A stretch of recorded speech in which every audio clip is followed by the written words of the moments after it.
안녕하세요. 대성마이맥 방인영입니다. 자, 이번 시간에는 총 3가지 엔제 중에 첫 번째 엔제인 엑스퍼트 제로에 대해서 설명드리도록 하겠습니다.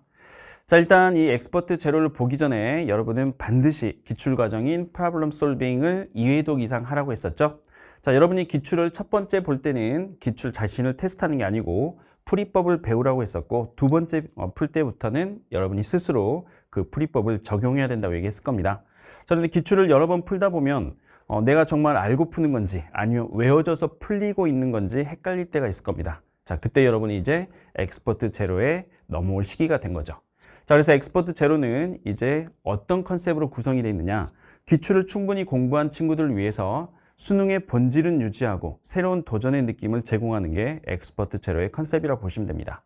풀어서 얘기하자면 수능의 본질을 유지한다, 즉 기출에 유형에서 크게 달라지진 않습니다. 문제 형태가. 물론 이제 조건을 주는 방법이라든지 질문 내용이 조금씩은 달라질 수 있지만 최대한 평가원스러운, 즉 이질감이 들지 않는 문제들로 구성이 되어 있는 게 첫 번째고, 자, 그렇지만 이런 문제를 풀 때도 새로운 풀이법이 새로 들어가는 건 아닙니다. 우리가 기출에서 배웠던 그런 문제 접근 방법 그리고 해석 방법이 그대로 쓰이게 됩니다. 자, 정말로 내가 기출에서 배웠던 풀이법들이 새로운 문제에도 통하는가, 이걸 테스트하고 또 배우는 게 바로 엑스퍼트 제로의 컨셉이라고 보시면 되겠습니다. 자, 그래서 문제는 어떻게 구성이 되어 있는가라는 건데, 기출은 최대한 반영이 되어 있습니다. 그러나 단순하게 수치만 바꾸는 그런 변형의 문제들로 구성되어 있는 건 아닙니다. 자, 우리가 한 단원당 총 20개 단원이 있는데 한 단원당 24문제로 구성이 되어 있습니다. 그중에 한두 문제는 말 그대로 수치 변형하는 문제가 들어갈 수는 있습니다. 문제 완성도가 너무 좋고 문제가 너무 훌륭한 문제이기 때문에 그런 경우는 건드리면 안 되죠. 수치만 바꾸고 한 번 더 풀어보라는 개념이 되겠고, 대신 그때도 질문 내용은 조금 달라질 수는 있습니다. 대부분의 문제, 20문제 넘게는 상황이 완전히 달라집니다. 그러나 상황은 다르게 주고 조건도 다르게 주고 미지수도 달라질 수 있지만 문제 접근 방법이라든지 질문 내용은 수능의 유형을 그대로 따라가기 때문에 여러분은 이질감이 느껴지지는 않을 겁니다. 그러나 외워서 푸는 그런 느낌도 전혀 들지 않을 겁니다. 새로운 문제처럼 여러분이 당연히 받아들여질 거고, 자, 그리고 또 추가적으로 질문이 좀 더 어렵게 들어갈 수는 있습니다. 어떤 형태냐면 우리가 4페이지에 나오는 역학 문제 같은 경우에는 기억, 니은, 디귿으로 구성이 되어 있는 경우에 정답률 관리를 위해서 기억, 니은, 디귿 중에 보통 기억은 쉽게 줍니다. 기억은 대부분의 학생들이 풀 수 있는 그런 질문들을 하게 되고 니은, 디귿을 조금 어렵게 내는 경향이 있죠.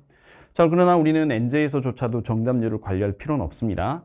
누구나 풀 수 있는 그런 기억 질문 같은 경우는 배제를 할 거고, 대신 문제에서 추가적으로 물어볼 수 있으나 정답률 관리 때문에 물어보지 못한 내용이 있죠. 그 내용을 대신 넣게 될 겁니다.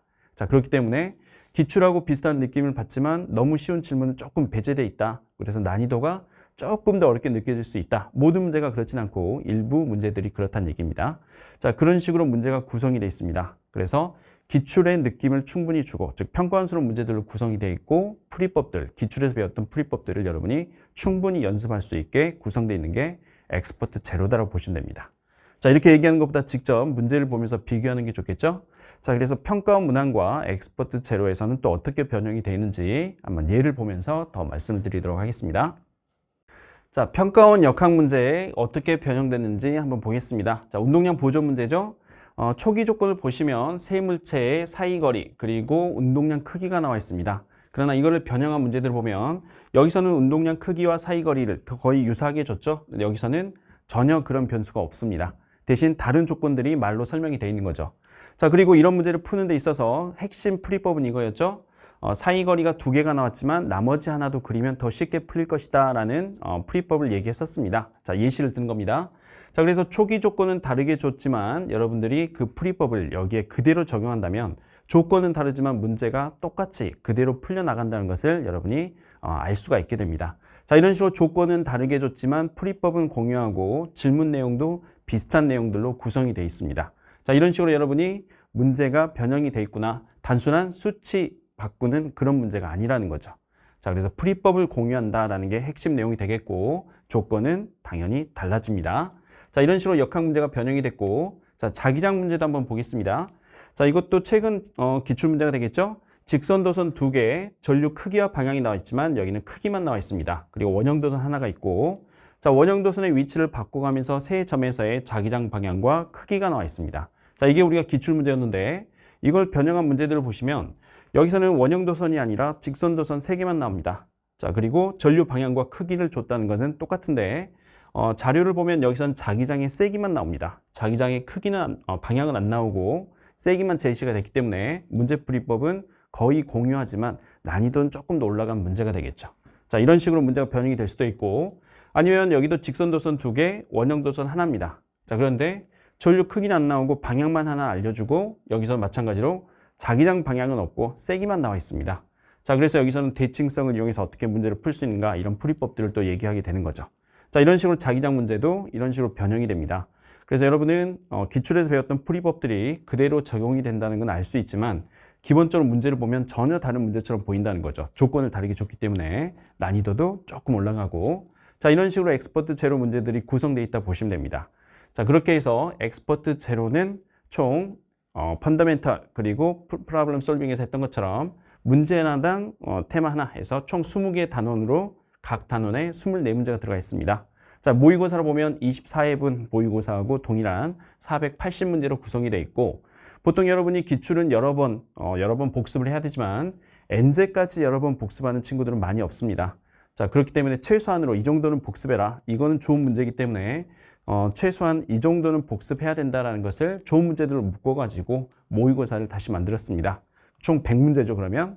모의고사 5회분 100문제, 좋은 문제들, 이 중에서도 좋은 문제를 따로 구성했기 때문에 최소한의 복습이 필요한 문제들은 이런 식으로 모의고사를 통해서 여러분이 복습하면 도전 욕구도 생기고 또 스스로 복습도 되겠죠. 자, 이런 식으로 여러분이 제별 모의고사까지 한 번 더 풀어보시면 완벽하게 엑스퍼트 제로가 소화가 될 겁니다.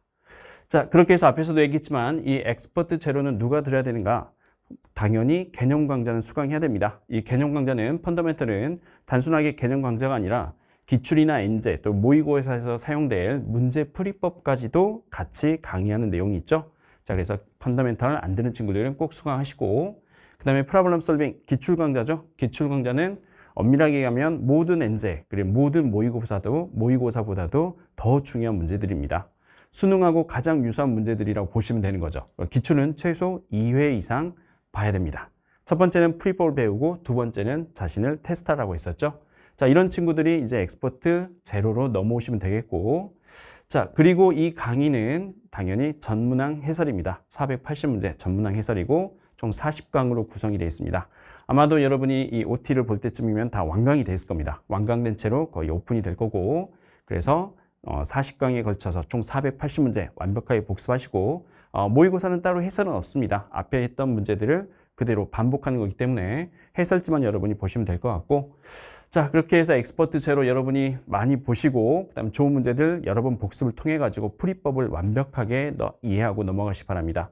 실제 수능에서는 우리가 배웠던 이 풀이법들이 안 통하는 새로운 유형이 나올 수 있느냐? 거의 없습니다. 새로운 유형이 나올 가능성이 거의 없고 물어봐봤자 예를 들어 기억님 디귿 중에 추가적으로 좀 더 어려운 질문이 있을 수는 있죠. 그런데 그런 질문조차도 우리는 이미 엑스퍼트 제로에서 앞에서도 얘기했지만 미출제 요소까지도 다 우리가 연습한다고 했습니다. 그것까지 여러분이 꼼꼼하게 보시면 정말 새로운 유형은 가끔가다 한 문제씩은 나오긴 하겠지만 거의 다 이 엑스퍼트 제로 수준에서 해결이 된다 보시면 됩니다. 그래서 여러분 열심히 공부하시고 실력 많이 늘리시기 바랍니다. 자, 여기까지 해서 엑스퍼트 제로에 대한 설명 마무리하도록 하겠습니다.